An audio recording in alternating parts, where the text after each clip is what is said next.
व्यक्ति के मरने पर पिंडदान क्यों किया जाता है?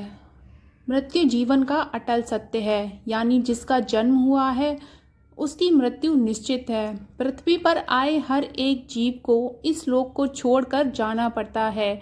भगवान कृष्ण ने भी गीता उपदेश में आत्मा को लेकर कहा है कि शरीर नश्वर होता है और आत्मा अमर होती है, यानी मृत्यु के बाद शरीर भले ही नष्ट हो जाता है लेकिन आत्मा जीवित रहती है। अब प्रश्न यह है कि यदि आत्मा जीवित रहती है तो मृत्यु के बाद आत्मा का क्या होता है? इसका जवाब आपको हिंदू धर्म के महत्वपूर्ण और पवित्र ग्रंथ गरुड़ पुराण में मिलेगा। गरुड़ पुराण में भगवान विष्णु के वाहन पक्षीराज गरुड़ पूछते हैं, नारायण, मृत्यु के बाद आत्मा का क्या होता है और आत्मा कितने दिनों के बाद यमलोक पहुंचती है?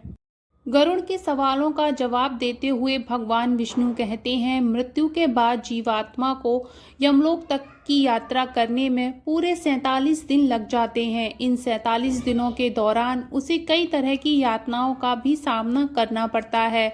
भगवान बताते हैं कि जब किसी की मृत्यु नज़दीक होती है तो सबसे पहले व्यक्ति की आवाज़ जाती है।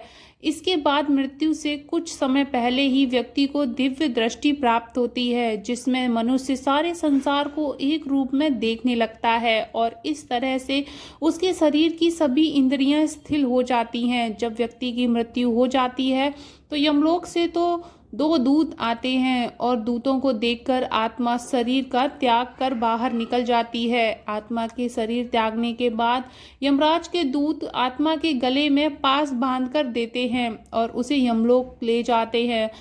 मृतक व्यक्ति ने यदि अपने जीवन में पाप कर्म किए होंगे तो यमदूत पापी आत्मा को गर्म वायु और अंधेरे रास्ते से यमलोक ले जाते हैं और मार्ग में उसे कई तरह की यातनाएं झेलनी पड़ती हैं। इसके बाद आत्मा को आकाश मार्ग में वापस उसके घर छोड़ दिया जाता है। कहा जाता है कि मृत्यु के बाद मृतक की आत्मा अपने परिवार वालों के साथ पूरे 13 दिनों तक रहती है और मृत्यु के बाद होने वाली अंतिम क्रियाओं और रस्मों को भी देखती है। 13 दिन बाद जब आत्मा का पिंडदान, तेरहवीं और ब्राह्मण भोज आदि किया जाता है तो इसके बाद यमराज के यमदूत आत्मा को फिर से लेने के लिए आते हैं। इसलिए हिंदू धर्म में किसी की मृत्यु के बाद 13वीं और 10 दिनों तक